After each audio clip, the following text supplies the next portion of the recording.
Alright, this is Blaze Anderson coming to you again. I want to show you more about the next Seafrogs product I got here, and that's the 4-inch wide-angle wet correctional dome port lens with the 67mm round adapter.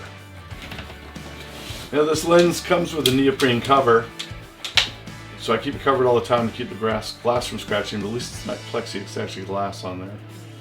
And then when you mount it, there's a layer of water that is inside here, and you can see the little drain bubbles or drain holes in the housing plastic that helps it fill up with water. Now that works fine when you're in the water, but you can get some little bubbles that trap themselves either right here on the surface of this glass, flat glass right here, or even on the surface here. So you definitely want to pull it off underwater, swish it with your hand back and forth, swish it with your hand, and then remount it. And it just screws into the 67mm thread on the outside here, which I now and then lubricate with some silicone. Obviously needs a little bit right now. And then you want to shoot with your shades vertical like this, because they will vignette in the corners, especially in certain light situations. And this free rotates around, so you have to be careful when you bump it. And that's it. And even when I'm swimming underwater, often I'll have it covered as well, just when I'm not using it at all. And then there's the look right there, a nice extension. The layer of water that's sandwiched in between your outer port glass and the inner lens causes some refraction that actually expands your field of view with the dome port underwater. Gives you 28% more than if you had a flat port. Comes in handy, but there are a few things that happen with this, including some light reflections. But let's take a look at some images now and see the pros and cons. We can see in the first shot in the swimming pool, you have clean focus, especially in the center. You have a little bit of distortion on the outer sides, but it looks pretty clean edge to edge on that photo. And as I get in the ocean, I'm really close to the subject. This guy's like 6'2", 6'3", also he's a big guy. And I'm just a couple feet away. And as you look at him,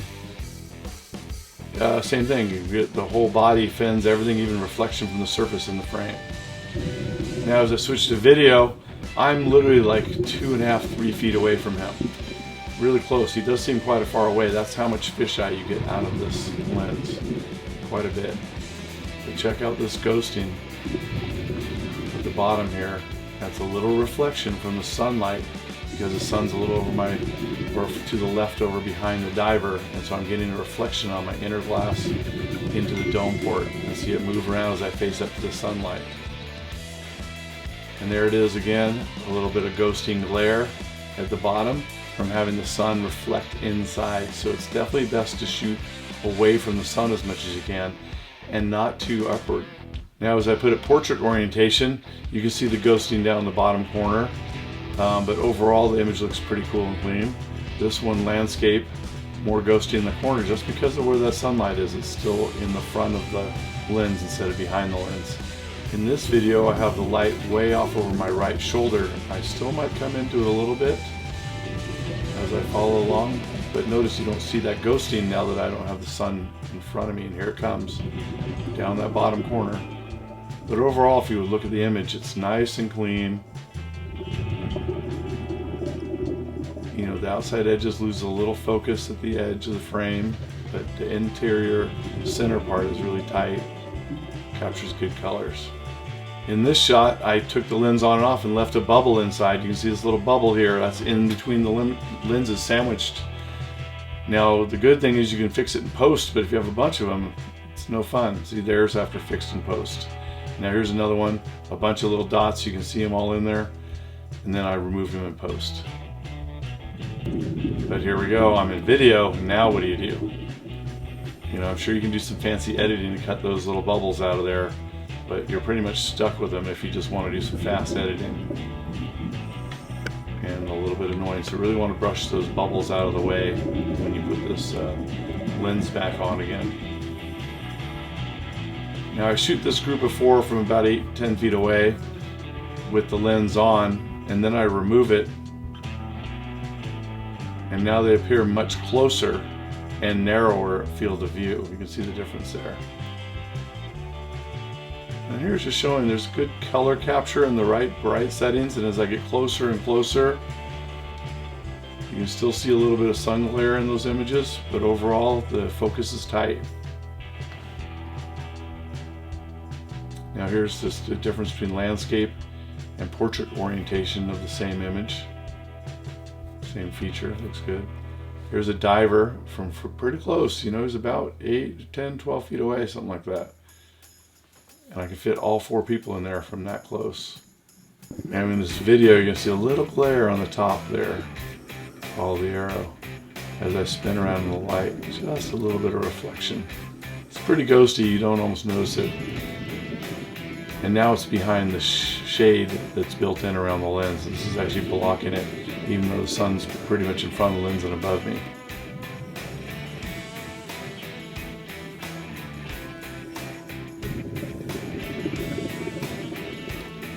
Here's a still image. Of course, this is all colored, photoshopped. Same thing, Photoshop image of the turtle really close up. I can get his whole body in close, see the distortion.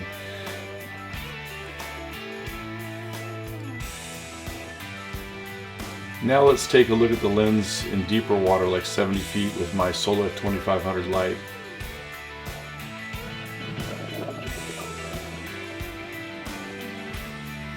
Once again, a little bit of a current here. You can see a little bit of my light glare on the rocks making it red. But I'm about 10 feet from this diver and he looks 20 feet away, just due to the wide angle distortion. I can see a little bit of that sun glare kick in as I change my angle, and you see the red from my light lighting up the surgeonfish. They're somewhere about 60 feet deep right here. That's why there's minimal color, and I don't have a red filter on. I try to adjust my shade to block out some of that glare. And you see in certain angles it goes away.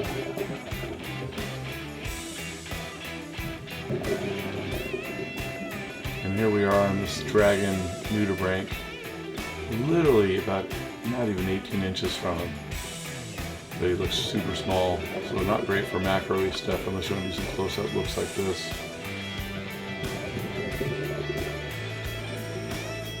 Definitely better for big open sceneries. You can see the shades in the bottom there. Big open back wall image, looks great. There's really close to that diver, about 3 feet away. Scenery shots look really great with the wide angle lens. Lots of fish or lots of reef area. That covers well, and if you get the sun glare out of the way and put it in the right dimension, you can see that you can get some really clear and nice looking shots in there, and even for selfies. Now let's go on a kayak shipwreck dive to the St. Anthony's Shipwreck in Maui. Look at the portrait with the diver at about 55-60 feet there. And now as we come to the shipwreck in about 65 feet of water with the wet wide angle lens on, you can see I get almost the whole wreck up pretty close to it. And I take the lens off, and here's the normal view without the wide angle adapter. You can see how much more this picks up and how much further away it looks. And now let's go back to the wide angle again, so you can see how much more area you pick up, but it distorts also because of the wide angle. Standard fisheye. Here's a great view of the wreck. Here's another view. All these are taken pretty close to the subject, something like 8 to 10 feet away. Now here's a little bit of video from that same angle. Coming across the wreck. 65-foot trawler, like I said, in about 65 feet of water. A lot of sun, visibility about 80 feet, a little bit of haze to it. And as we get up close and personal, you see all the center area is in focus, and the outer edge does a little fisheye distortion, and you still see a little bit of that glare in the bottom corner from the light.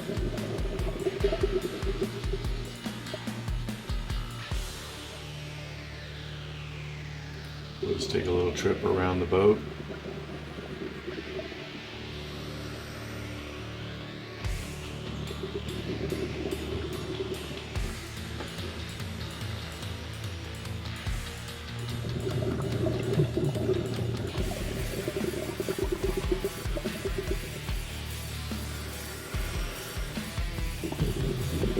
You know, when you shoot with this lens, you're definitely keeping your subject matter in the center of your frame. The rule of thirds doesn't apply as much when you're shooting with a fisheye. And here we'll come in and do a close-up portrait of this little bulldog statue that's on the boat.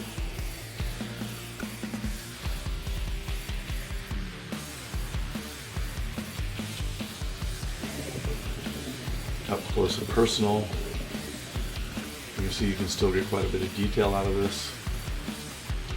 It's just about touching the spines on the urchin. You can see them reacting to the closeness, proximity of the lens.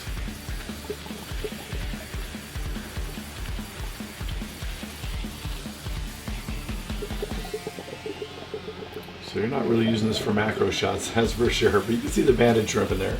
You can catch a little bit, you can still help tell the story with this lens. But the fact you can take it on and off during a dive makes it very convenient to switch back and forth for your storytelling.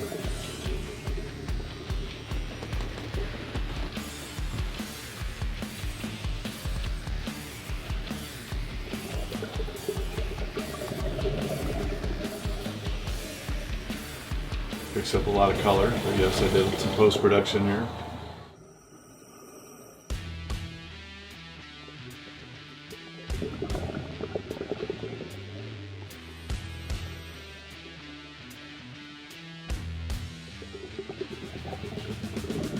A couple different angles, looking down on the bow, looking up at the bow. Like I said, you can get some really good unique looks framing him. Diver inside the cabin house. Let's go inside the cabin house, take a look. Take a look at our toilet there. The most popular feature in the wreck.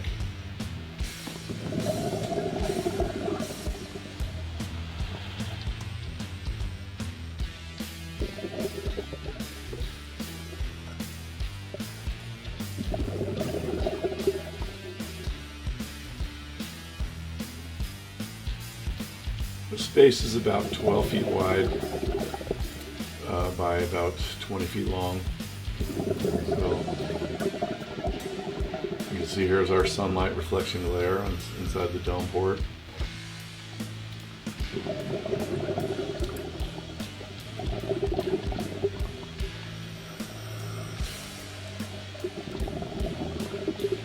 And the favorite pose on the shipwreck is sitting on the toilet. All it's missing is this magazine. And you can take some life of sea life images. And here's our little nudibranch, tiny little 1-inch critter. You start seeing the shadow of my reflector lens hood as I get really close, up close and personal there. So at least it's in focus. If we did a little cropping, I'm sure we can get some image out of that as well.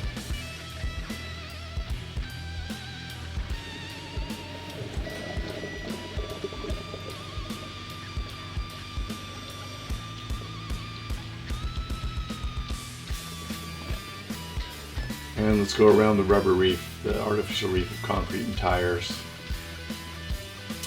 And once again, the little animal video. We've got our black long-nosed butterfly fish. One of those rare anomalies that happens now and then.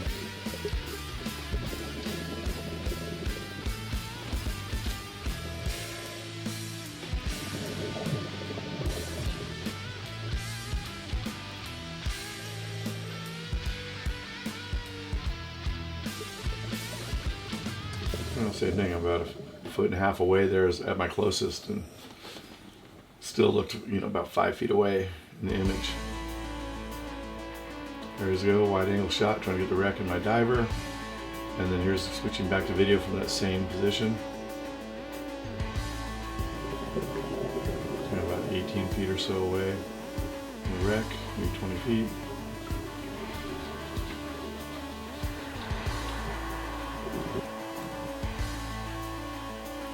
Back to the surface. So as you've seen there, this is definitely a specialized lens.